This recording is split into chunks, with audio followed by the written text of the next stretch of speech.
Come on into the room. Hey, y'all. Hey. Let's do this. Let's do this. I'm out here. I'm out here. I'm out here. I'm back again for another accountability. Y'all come go for a walk with me. Come walk with your girl. There. Trying to get some virtual accountability here while I'm getting my workout in. Let me see. Did I set my goal? Set my target here.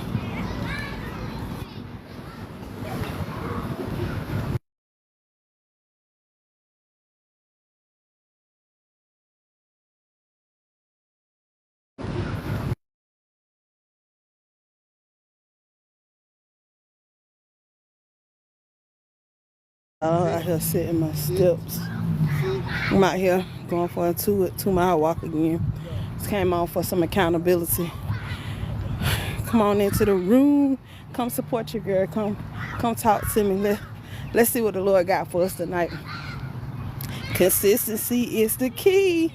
It's the key. It's hot out here too, y'all. Summer is truly here because it's hot out this though. I don't know if it's officially summer yet, but it feels like it. Y'all been moving today? You got your workout on? You did what you're supposed to do? Today, we out here for accountability. I'm on here. So, I'm back. Yesterday, man, I don't even know why the conversation went the way it went yesterday, but to God be the glory. He know what we need. He know why somebody needed to hear all that he had me say last night, but I'm here for accountability today. I'm out here at my local park getting a free workout in, y'all. It don't cost you nothing to move your feet. So I'm out here doing a 2-mile walk this evening. My goal is to do 3 nights a week. And so while I get out here and hit the pavement, I'm building my community, killing 2 birds with 1 stone. You know how that go. But I'm out here. Just want to come on for a few minutes and just put it out there. I don't know who struggling. Maybe you might be trying to find your way back to a place. I've been being transparent about my own health and wellness journey, about finding my way back to Queen Fitness, back to where I was really, just really excelling in that area, and realizing, sometimes, life can be lifing. You can get distracted. You can experience, so many blows, and then we fall off course, and then we just slip into this pitfall instead of just getting up, dusting themselves off, and keep moving. That I can't speak for nobody but me. That's where I was. It's just like, man, I just got out of the groove of it, and then I find myself, I'm like, man, I'm good. I get back on one day. And then next thing I know, 4-5 months on pass, and it didn't happen so easy. It can happen so easy. It's just, I put it off for tomorrow. Well, then this excuse, that excuse, and everything under the sun come up, and then you justify being in a place you ain't supposed to be at. And it happens so easy.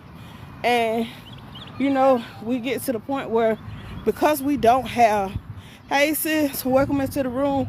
I'm just out here on the pavement. I decided, I'm out here getting it, sis. I'm trying to tell you. I gotta get back to what is important to me. Gotta get back to that thing that serves me. Have you ever just you like being in a place and it just ministered to you, but somehow you lost sight of that place and you forgot how good it felt to be in a place? Man, I'm telling you, I'm like, man, I don't even know why I mentally fought being in this place. Because the truth of the matter is, I sleep better, I feel better, I breathe better, my clothes fit better. So what is it? What is it that kept me away so long? You gotta ask yourself, when you really, that part of you that just, that part of you that really makes you feel accomplished. I'm talking right now, I'm talking about health and wellness, but it may be, whether it's if you're a writer, sometimes we can get off track with writing, we can just, something come up and everything, life's so busy and this happened and that, and all of a sudden now this what was just so cathartic for me and giving me such a relief. I don't have time to do that thing no more.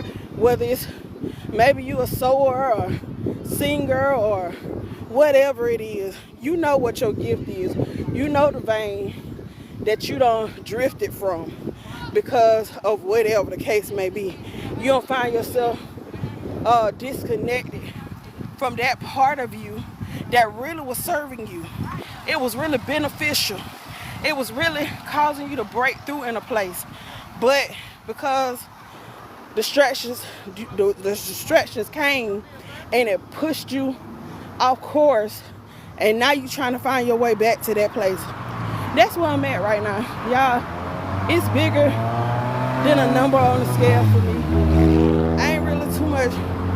I ain't too moved by that kind of stuff no more.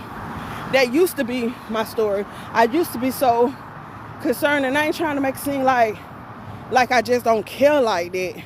It ain't that I don't just care like that. It just ain't my primary focus, if that makes sense. But now it's about being able to live.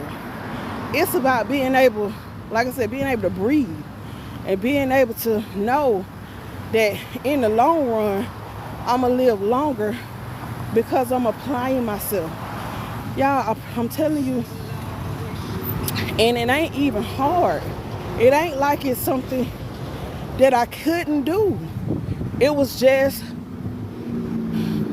I had whatever show I'm watching, or I had, whatever, that I was into that took that place, and it just wasn't priority no more. And so now God is calling me to a level of accountability in this area, and I'm just putting myself out here because it's somebody else who need to see it, need to know, man, just start. You ain't got to be perfect. You ain't got to look like nobody else. You ain't got to, nobody else, it ain't got to be for nobody else. Part of the reason why I had so many issues in the past is because I was putting too much merit in other people's perspective concerning my journey, or giving somebody else power and control over a thing that had absolutely nothing to do with them. My health ain't got nothing to do with nobody else. My ability to breathe, or what size I wear, or none of that, it ain't got nothing to do with nobody else. So why am I giving them that much power concerning me? Come on, you giving so much weight to, and I can only speak about me. When I first started wanting to lose weight, and I first got up and said, hey, I'm gonna start working out. For me, I was so intimidated by the move and scared to take the actions, because I was giving in my head now, because nobody never said anything to me. Whenever I went into the gym, even when I was struggling to breathe, even when I was on the treadmill going at the slowest pace I could go, nobody ever came to me and said, girl, you need to speed that thing up. Girl, ooh, it's ridiculous how you don't let yourself go. Nobody didn't say nothing to me. I ain't about to stand there. I'm going to take authority over that spirit and keep moving, because I know I ain't got time for that. But anyway, nobody ever said anything to me. But in my head,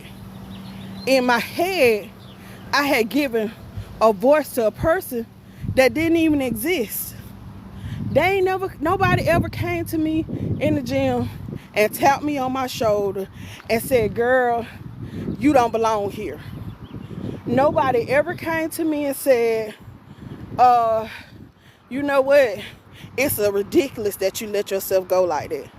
Nobody said that stuff to me. You know who said that stuff to me? Me. Those were my thoughts. But I was projecting them on somebody else because of how I felt about where I was. But I gave credence to it because I put it on somebody else. It wasn't me accepting the fact that that was my own self-talk. That was me not loving me. That was me being mentally and verbally abusive to myself. Nobody else didn't do that. The truth of the matter is, when I actually started to going to fit camps and things like that, people that were so much further than I was, you know what I found there? I found a community of people who understood what I was going through. They related to what I was going through, and they came through and they supported me. They literally finished their laps and came back and walked with me to make sure I finished mine. But had I not showed up at the fit camp, had I not been willing to put myself out there, I wouldn't have found out that it really is, the truth of the matter is, there are genuine people out here who may be further along in their journey, who may understand this thing a little bit better than you, who could be a blessing to you. Because really and truthfully, I had a whole community of people who inspired me, who poured into me, who encouraged me, and who wouldn't let me quit on me. But I wouldn't have found that had I not got out of my head and showed up. Even when it wasn't popular. Even when I was, and really and truthfully, when I started going to the fit camp, y'all, I was heavier than I was when I first started my first journey. Because that was after my mother-in-law passed away and I had gone through the depression and picked back up all the weight that I had lost and gained 15 more pounds on top of that. So when I started going to the fit camp, I really was out of shape then. I really was struggling to breathe because that setback made things so much worse for me. But they was like, I had a fitness motivator. His name is Brandon Alexander. He's here on TikTok. He used to have free fit camps was at high school. And so we would go to the high school on Sunday and he would just do all these different programs and have people come out there and just work out together on Sundays. And so I would go to his fit camps and like I said, he knew me personally and he was like, Miss Renata, don't cheat me. No, I don't want you to come out here and give me anything. I need you to dig in. I need you to come on. And he would help me because he knew in my head, really and truthfully, he knew what I was struggling with in my head because he had walked through what I was going through. So he was just like, nope, you got more in you. I'm gonna need you to come on. And at first, I was like, why in the world he keep calling my name? All these people out here, what you keep calling me for? Leave me alone now. I'm over here in this corner, struggling, trying to do what you asking me to do, and you keep calling my name. But he was calling my name to make me shut up in my head and focus on what he was doing. So he was like, Miss Renata, don't cheat me. He would call my name so that I would stop focusing on what I was thinking about at a moment where I'm half doing the exercise and actually get irritated enough that I get up and press harder and do more. And in that midst of that, doing that, I found myself like literally starting to have fitness goals and things like that I never even knew. I mean, literally I was doing 5Ks and climbing mountains and pushing cars, and he had me doing all kinds of stuff that I never would have saw myself doing, but it was because I had a community of people that would just cause me to stretch in that area. And I'm like, wow, like, God, I didn't even know this part of me existed because I had been intimidated by making the move simply because in my head I didn't see myself as being successful in that vein. So God had to put me around people that would pour into me, that would inspire me to do more than what I would normally do. And at first, y'all, I joined his group. It was a free online private group. I just joined the group just, you know how people send you invites to a thing and you just want to save face. And so at first, I just joined the group just because he sent me an invitation. I really wasn't in a place where I really wanted to be in his group. Not for real. You know, like I ain't really want to go out there and work out with him. I just was gonna be one in the background, you know, just supporting what he was doing. But after a while, I was watching them, and you know, I'm just seeing these people. I mean, when I'm telling these people riding bikes, doing marathons, and I'm talking about 50, 60 years old, literally doing 10-mile bike rides and 26 miles and running 5Ks and doing marathons and doing triathlons and doing all kinds of stuff. And they 60 years old. And I'm like, man, when I tell you, it's a lady in that group doing bikini contest and she 60. But baby, when I like, good God Almighty, muscles everywhere. Because she faithful about it. She diligent to it.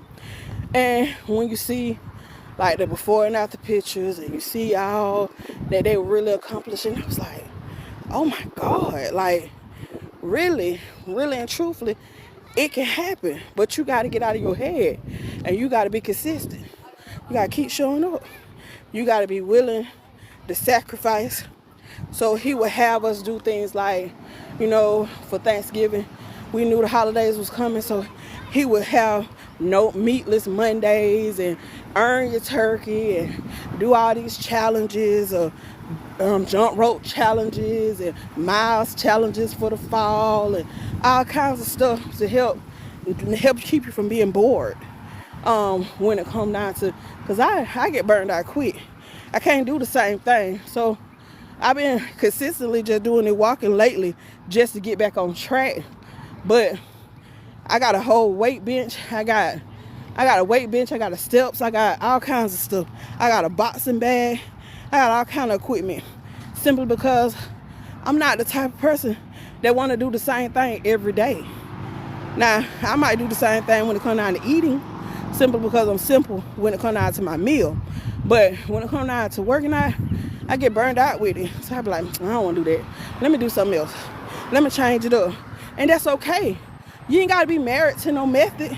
You don't have to do it. It ain't no cookie cutter way to be healthy. And truth of the matter is, people think, oh, you got to be skin and bones to be healthy. Some of these folks that skin and bones really aren't healthy. If you did their labs, you will find out they got vitamin deficiencies. They got stuff that is not. Even some people, they starving themselves. They got other stuff that will really show you for real. Just because they can wear a size 2 or whatever the case may be, don't mean that they healthy. They ain't healthy. My objective is not to fit into a certain size. My objective is to be healthy. I want to be able to know that my A1C is under control. My A1C has started getting out of control. I reached a place where I was a type 2 diabetic. I'm not trying to have that be my story. So I started making the adjustments so that it didn't have to be. People try to think, people give you the false illusion as if that have to be a permanent thing. No, sometimes some people just have to know that the dietary adjustments so that they can reverse it. Because you really can. You can get your carbs under control, and then you can get your sugar under control. And it can be managed by diet and exercise. But because people just so dependent on a pharmaceutical company that they'll rather eat what they want to eat and shoot themselves full of artificial insulin versus giving their body the right nutrients and getting a glycemic index under control on their own. They don't want to do their work. And then that's why they're stuck to the point where they burn out their pancreas, where they're not actually able to produce it for themselves anymore, simply because they're not willing to be real with themselves. A lot of it, people say, oh, it's my genes. You know, my mama had diabetes, my daddy had high blood pressure, high cholesterol, but your mama had bad habits, your daddy had bad habits, and they taught you. It don't necessarily have nothing to do with genes. Yes, that is a factor, but it's not the only factor. What you predisposed to, I see all this stuff in my family tree. Heart disease, diabetes, cholesterol, stroke, all that stuff in my family tree. But it ain't gonna be my story. That's not gonna be me. Why? Because I'm doing what it takes. I'm willing to learn to get rid of those behaviors. I don't drink, I don't smoke. I'm doing right by what I put in my body. I may not be perfect, but vegetables are a part of my diet, because I know that I know that food is supposed to be for fuel. I'm learning to be more disciplined in the area. And it is my prayer that God repalatizes me. So I'm not going kicking and screaming anymore. I promise you, like I tell y'all before, in 2014, my mind was made up. I'm not gonna eat I'm gonna eat what I want to eat, but I work out. But now, in 2025, it's a whole nother story. I now understand, because I'm gonna tell y'all the truth. Back then, I dropped them 30 pounds. Yeah, I dropped them 30 pounds. I wasn't on size 20 no more. But guess what? My lab still was not good. Even though I dropped 30 pounds and I would beat my body up, my labs wasn't good. The doctor still said, okay, well, we're going to give you metformin. All right. I said, you know what? The side effects of this, I ain't taking it. My toes hurting. I got all these symptoms. I don't want to take that no more. I said, well, I tell you what I do. I take the shot, but I'm going to do what I got to do to make the adjustments to my diet. So I started making adjustments to my diet, and it took me a while to wake up to that area, to make me realize that, man, you killing yourself trying to work out 5-6 days a week, doing 2 hours, going to walk to the gym, doing all that stuff, and your number still going up. The doctor say, you keep going in the direction. I started out pre-diabetic. So you keep going in the direction you're going in, you're going to be a type 2 diabetic. I said, the devil is a lie. I hear what you saying, but that ain't going to be my story. But I still booked for a few months and still didn't do what I need to do with my diet. And then I had to make up in my mind, I'm going to get rid of French fries. French fries ain't no vegetable, guys. It's not a vegetable. I had to tell myself, I had to make myself realize, listen, going through that drive-thru, eating on French fries, you hurting yourself. You ain't helping yourself. You can't keep eating fries every day and think, y'all, I don't like to cook. So I'm just going to be honest. It was convenient and all that stuff, but I had to make up in my mind. I started doing some meal prepping.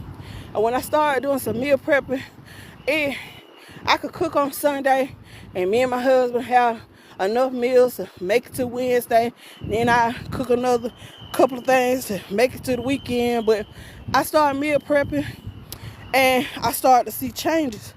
The next time I came and I got my labs done, and she was like, well, I see some gradual improvement. I was like, okay. And the next thing I know, now my A1C, last time I got it, it was like a 5.9 or something like that. And so it ain't even a pre-diabetic state no more. So they was like, well, I'm like, well, y'all can't give me the Ozempic. They're like, nope, you ain't no diabetic. You don't qualify for it no more. I said, okay. Used to be a time where that would have made me mad, because I'm like, y'all don't understand. That's controlling my A1C. But then at the same time, I got to a place where I said, you know what? God, I thank you. I thank you that you're turning this thing around, and that I'm not declared that. That's not declared over my life anymore. I don't have to I don't have to rely on this. You teaching me to develop the discipline in this area.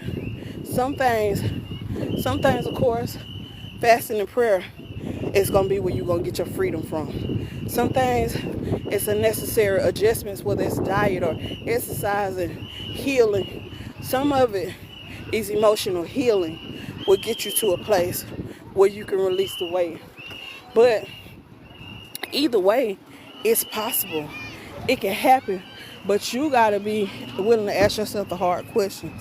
You got to be realistic with yourself about where you are and addressing how you got there. Don't try to do this thing. It can't be you got to give yourself grace. You got to understand that you ain't get where you at overnight.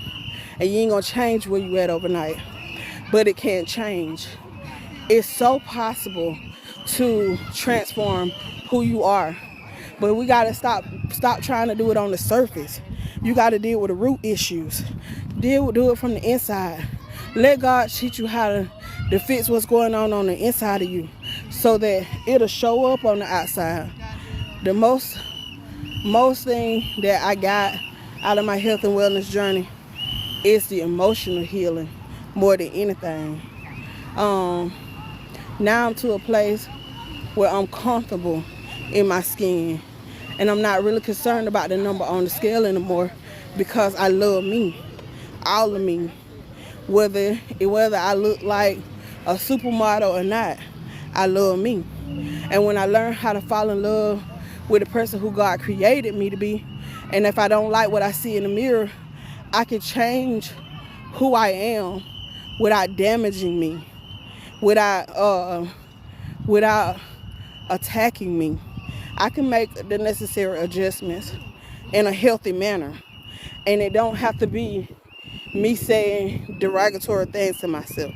And so many times we show love and support and grace to everybody else.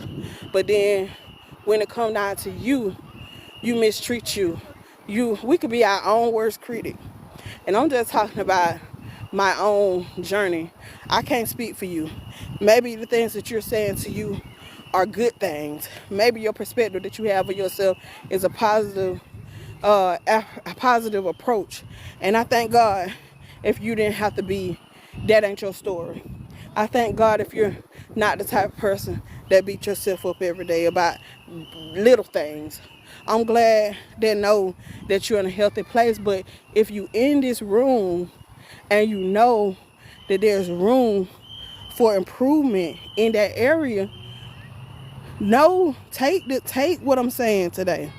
Allow it to be something that will help you recognize that spirit.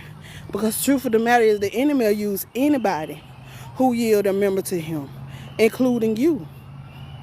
We don't realize that we allow the enemy to use us to sabotage our own journey. We don't realize that we take the bait of the enemy when those thoughts come into our head that exalt itself against the knowledge of Christ, and we begin to mirror what he's saying about us versus what God has said. You were fearfully and wonderfully made in the image of Christ. When he looked at you, he saw that it was good. His thoughts towards you are good and not of evil. So when we understand that, man, God, you see me in a different light. Your thoughts towards me are good. So at the end of the day, Lord, teach me to see me the way you do. Teach me to embrace the goodness that you have invested in me. Teach me to love the person that you created me to be. So many times we look at our mistakes and our shortcomings and we get lost in that place instead of getting up, shaking the dust off, forgiving ourselves and moving past that place and begin to go to the place where we can be able to walk in purpose for real, and we can really understand that He calling us higher. He's requiring more of us. And the reason why He's requiring more of us because He invested much in us. So many times We don't understand. I know I just I can't speak about nobody but me. For a long time, God would be convicting me about things that he was calling me to do. But my flesh kept saying, God, I can't do this. Hey sis, welcome into the room. I'd be like, I can't do this, God. You know, why you keep sending people for me to help? Why you keep having them? I mean, God, they can't. I don't know what to say to these people. I don't got the. I don't even know why. And then sometimes, you know, that false humility will come in. I'm going to give God all the glory. Ain't nothing wrong with giving God the glory. And I ain't saying that at all, but at the same time, you got to understand that you recognize that, man, I know who I am and in whom that I stand, who empowers me to be. My sister used to say that to me all the time. And when she used to tell me, you know, about my calling and about where I was going to go, I used to look at her and say, girl, I want to meet this woman you talking about. Like, I mean, come on, like, who is this? Who you keep describing? Why you keep describing me like that? And she kept saying, listen, I see what I see when I look at you. I see a mighty woman of God. I see a prophetess. I see a this. I see a that. And I'm like, girl, who is this woman you keep talking about? I keep hearing you say, you know, she would talk to her friends and talk to people she encountered. Man, I can't wait till you meet my sister. I want you to meet my sister. And I'm like, girl, why you keep having these folk want to meet me? She keep acting like I'm somebody special. Like I don't know why you keep doing that. She said, girl, you don't see, but I see the oil. I see what you walking in. I know where God gonna take you. I know the doors he opening for you. I know the favor that's on your life. And I'm telling you, people sleeping on you now. But baby, when you wake up and you get up and you fulfill your assignment in the earth, lives gonna be changed. She said, the kingdom of darkness, they tremble. It tremble when you open your mouth. I said, girl, I don't know what you're talking about, girl. I don't know why you keep putting all that pressure on me? Why you keep telling these folks this stuff? Having these folks calling me and telling folks I need to pray and I did this. Why you keep doing that? She said, because God got a purpose for your life. He calling you to do this and he calling you to do that. And I'm telling you, she used to say, I'm going before you. She said, I'm going to endorse my sister contract. I'm going to do this, I'm going to do that. Yeah, my sister gone on to be with the Lord now. She gone on to be with the Lord now. But I see it now. I understand what the fight was all about. I understand why she kept speaking life to me. Why she kept telling me where I needed to get up. Why she kept saying, God needs you. There's a work for you to do. His lives going to be changed because of the purpose, because of the mantle that he releasing in your life. And I kept saying, but sis, she was like, we did a conference back in 2016, y'all. The conference was called Coming Out. And when we did that conference, we did this skit in the conference. And so at first people thought we was arguing with each other because I was telling her to come. I was like, you know, we had this chair at the beginning of the pews and she was sitting in the seat of do nothing, right? She was sitting in the seat of do nothing and they was calling our names and they was telling us, my mama, she gone on to be with the Lord too. But she was the mistress of ceremony that night. She was introducing us. And she began to talk about her two daughters and what God was getting ready to do through her two daughters that night. And so when my mama got through introducing us, I got up and I was fully dressed and I was ready to go forth to release the word. And my sister was sitting there and she was wrapped in this shawl. She was just sitting there doing nothing. And I said, Asia, they calling us. And she kept sitting there and I said, come on. She said, don't you see these bars? Don't you see this lust? Don't you see the stuff I'm struggling with? Don't you see that? I was like, come on. I said, we can't keep holding these souls up. And I began to, we were warring back and forth in the church and people thought we were fighting each other. But the truth of the matter is we was warring against those things we were struggling in our flesh. to get up and walk in purpose. And so the people didn't know that she was already dressed and up under this mantle, up under this shawl, where she was praying and she was fighting those thoughts that she was having in her head to get up and do what God called her to do. She already had what she needed to walk in the place that God called her to. So I was saying, I said, sis, I cried with you. I was just beginning to talk about how, I know the lust. I saw what you were going through. I said, but I've been here. I cried with you. I walked through this thing with you. And then everything that she was saying, I kept speaking life to her, kept saying to her, I've been walking this thing with you. I know what you're battling with, but I also know the gift and the calling of God is without repentance. And his purpose and his mantle that he released in your life, you got to get up. You got to do the work. So she was like, I said, well, I'm going to go ahead. I'm going to pray. I'm going to pray for you. She said, don't pray for me. Pray for the people. Girl, when she got through and I got through praying and they saw her get up and she took off that coat and they saw her stand up in her position, man, when I tell you it wasn't a dry eye in the building, because the Holy Ghost came through and did a miraculous thing in the realm of the spirit. I'm sharing this with you to help you understand. It don't matter what you're fighting it don't matter what you're warring against in your flesh. Know that his purpose and his assignment is still present.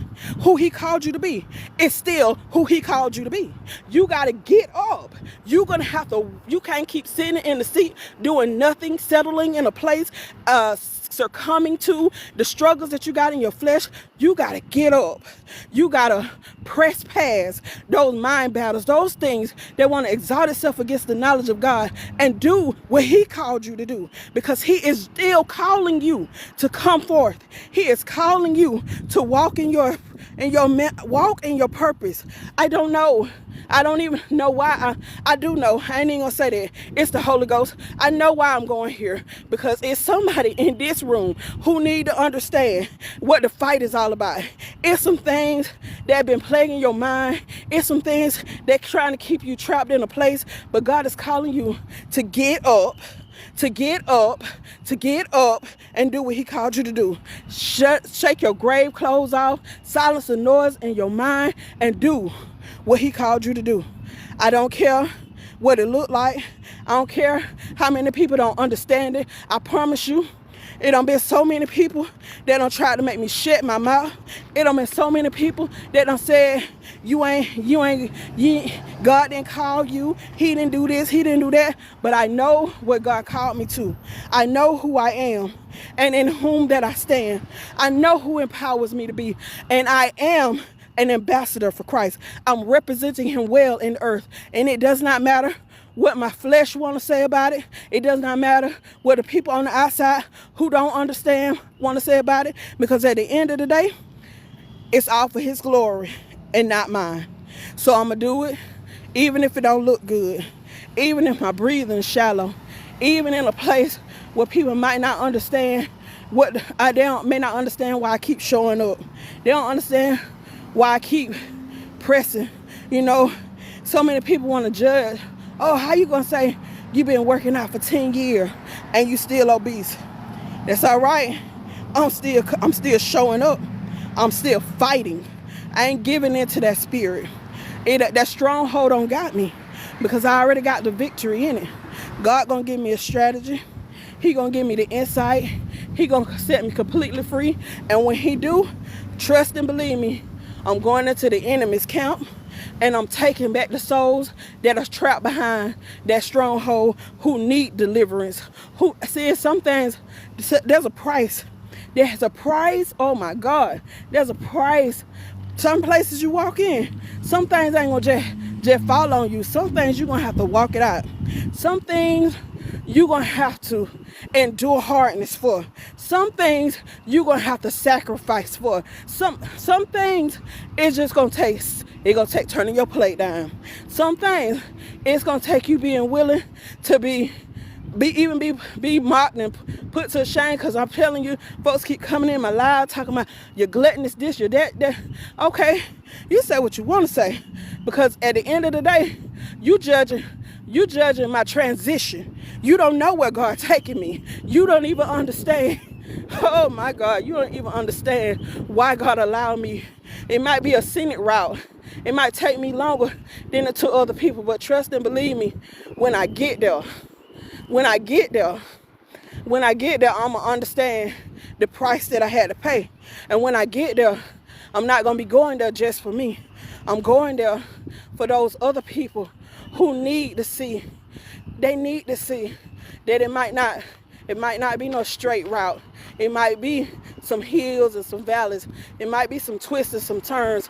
It might be some stuff that you might not quite understand why it had to take me so long, why I had to do it, why I had to press so hard for it.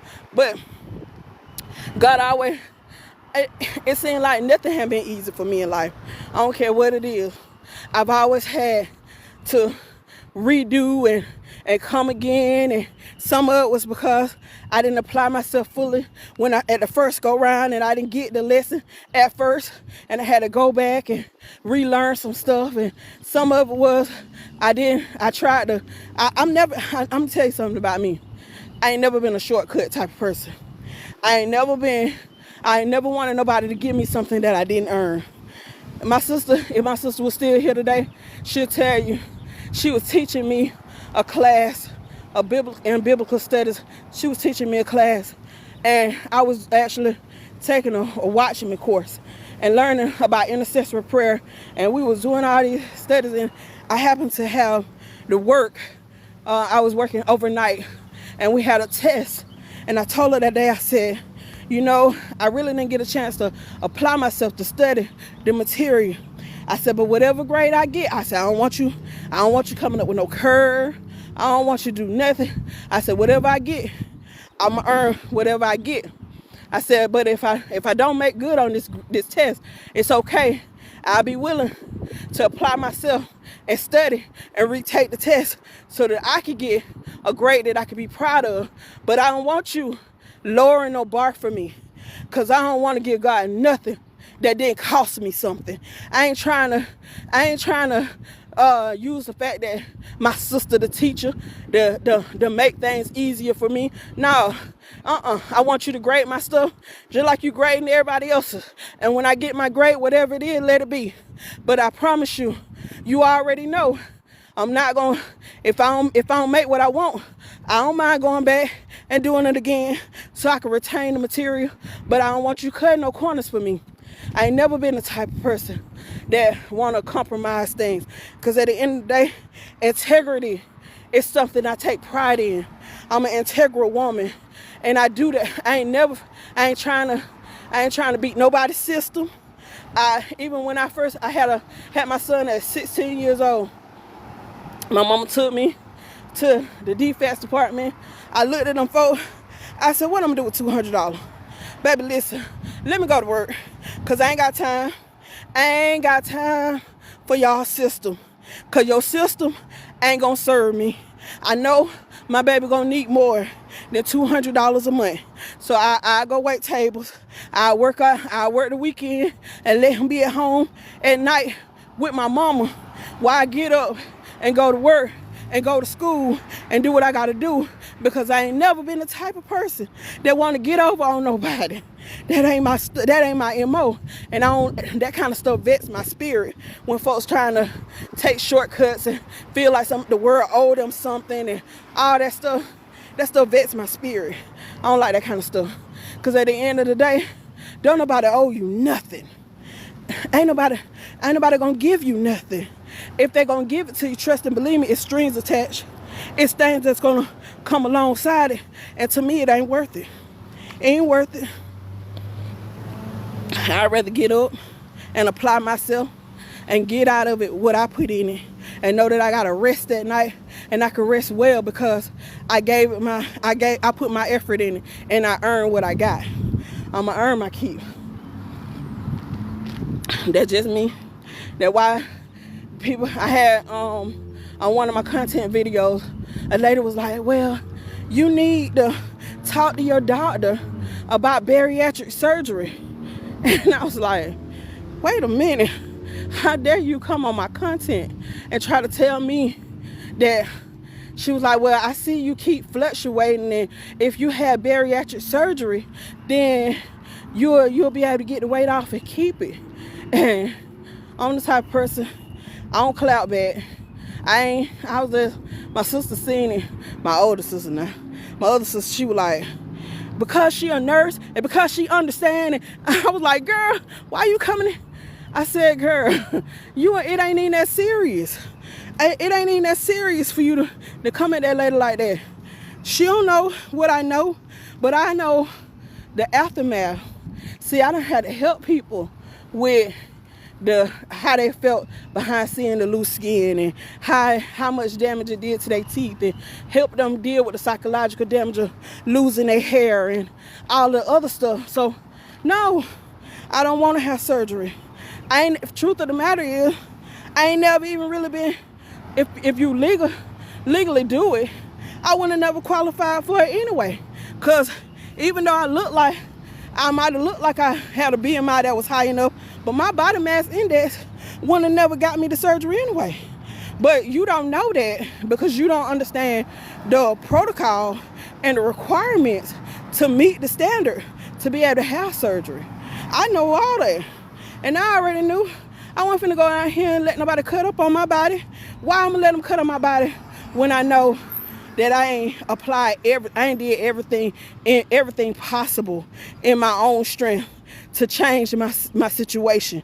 And I knew I hadn't dealt with the root issues. And I knew that my nutrition went under control. That would have been ludicrous for me to go in there and tell the doctor, oh, just cut me up, doc. Just do what you need to do. And I'm going to deal with the consequences behind it, even though I know financially it would have bankrupted me and my family. But I was going to be this supermodel shape, right? Truth of the matter is, that ain't always the case. I see some folks, 400 plus pounds, don't have bariatric surgery, and they still 400 plus pounds. Why? Because they ain't do the work. Because even when you have the surgery, you still got to do the work. You still got to develop the discipline. You still got to sacrifice what you eat. And then I don't want to have to drink 2 ounces of fluid every 2 hours because I can't even drink a whole glass of water. No, I know that won't work for me. Because I'm going to sit down, I might have a 32 ounce drink. I'm not finna be sitting here dehydrated because my stomach can't even hold a whole cup of water. Yeah, I understand, man. It's so many issues that people don't talk about. Certain people, after having surgery, little things like peanuts will have them in the hospital from the pain associated with it because their body can't digest it. So it's a lot. It's a lot that's not discussed because people just looking at the dollars and the cents. They ain't looking at the people and the impact that it's gonna have on that person. But I digress. I'm gonna get off my soapbox about that because at the end of the day, I understand. I'm not knocking it because I realize that sometimes it could be a life-saving tool, and some people are literally in a life or death situation, life or unalive situation. Let me respect where I'm at. They're in a life or unalive situation, and it's gonna be the very tool that's gonna sustain them. So I get it. I'm not knocking it at all, but I also understand that my situation is not critical enough for that to be a suggestion for me. And since I understand that I still got use and activity in my limbs, y'all see I've been out here for about an hour, out here walking. I can do it. It ain't that I can't do it. It's just a matter of me making it up in my mind that I'm going to do it. And so, since I understand, hey, if I hadn't tried everything and done all that I could do in my own natural strength and exhausted the possibilities, I'm not going there. So I ain't going there. I don't care how many people try to make these subliminal suggestions to me when you don't even know my story and you don't even know what I'm capable of, because you don't, like you see these things, like you said, if you see the changes that I have made just by getting up and doing the work. Truth of the matter is, you should have never felt like you could fix your mouth to say that to me. Because you see, I know how to produce results when I want to. When I put my head into it, I know how to produce results. So why would you make that kind of suggestion for somebody who know how to produce results? I know how to. And I've taken the time and I've sat down and I've taught other people how to produce results. I sat down and I shared the wisdom that I've learned over these 10 years, and I've seen people, bodies totally transformed because they listened to the advice that I gave them and they applied it to their life, and their lives were changed for the better. So I mean, it just is what it is. It is what it is. But I'm just out here for some virtual accountability. And I appreciate y'all for coming into my room, for encouraging me, for helping me reach my goal. Let me see where we at.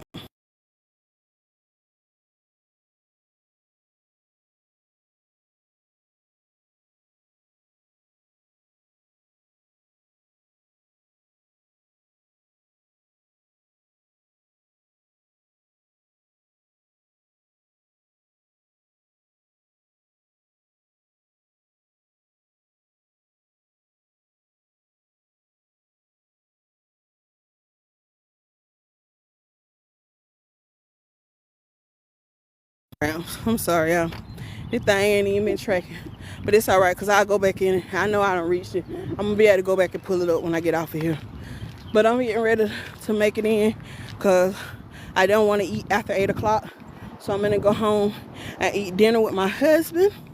But I just want to come out here and just get some virtual accountability and just share with you guys what was on my heart. I hope something that I said in this room has been something that gave you some food for thought, pause to think about some things, and maybe it might encourage somebody who on the fence about getting up and getting busy and doing what's necessary. I won't be back doing accountability tomorrow, but I'll be back doing accountability on Thursday, because tomorrow I got Bible study. But I'll be back at 6 a.m. tomorrow morning for those who are interested in joining me. For God he been showing out at 6 o'clock in the morning. I don't even know what. I just never know what he gonna say. But baby, this morning, when he started dealing with that spirit of fear, woo, honey, that word this morning, I was like, Jesus, like, where you come? He just, I don't know. I felt so heavy. I felt that spirit so heavy this morning. And I was just like, I don't know who dealing with this, but I ain't finna be dealing with it. So we gonna nip this thing in the bud, cause that right there, I ain't like that feeling. So I had to just go to war this morning for those people who were struggling, who fighting in that thing. But if you missed it, I uploaded it to my YouTube channel for those who might have missed the actual full video. Breaking Free from Invisible Bars. My Breaking Free from Invisible Bars podcast has a YouTube channel, and so I upload the content from my morning lives onto that channel for when I talk about things that God shedding light on gray area in. So if you missed it and you're struggling with the spirit of fear, you can go over there and watch the video. And I promise you, we talked about 2 Timothy 1:7, and then we did Isaiah 41:10-14 to combat that spirit of fear. But I'm getting ready to make my way back to my car so I can take it in for the night. But I thank y'all so much for just coming in and supporting and encouraging me, because I promise you, my flesh be wanting to go home and get in the bed. It really do. But I know that I'm never going to get back to where I was by doing that. So I'm getting up and doing what's necessary so that I can tip the tables in that area, and so that I can find victory in this stagnated place. I'm no longer stagnated. I'm moving now, y'all. I'm progressing, and I'm excited about progressing. And I know that God, out of this, God is going to birth so much. So I'm excited about seeing what's to come. I'm excited about seeing the transformation and the changes that God getting ready to make in me spiritually and naturally. So I'm here for it. I'm here for it. I'm here for it. Whew, honey. Thank you for the gift. Thank you for the support. I thank you guys for everything that was done in this room. Some things that was said or done, I didn't see it all because I'm out here walking, and I have a chance to just really read all the comments and all that stuff. But I'll try to go back through it once I can get home and settle down. But I hope y'all have a blessed night. I'm about to call it quits, but I appreciate y'all. Y'all have a good night.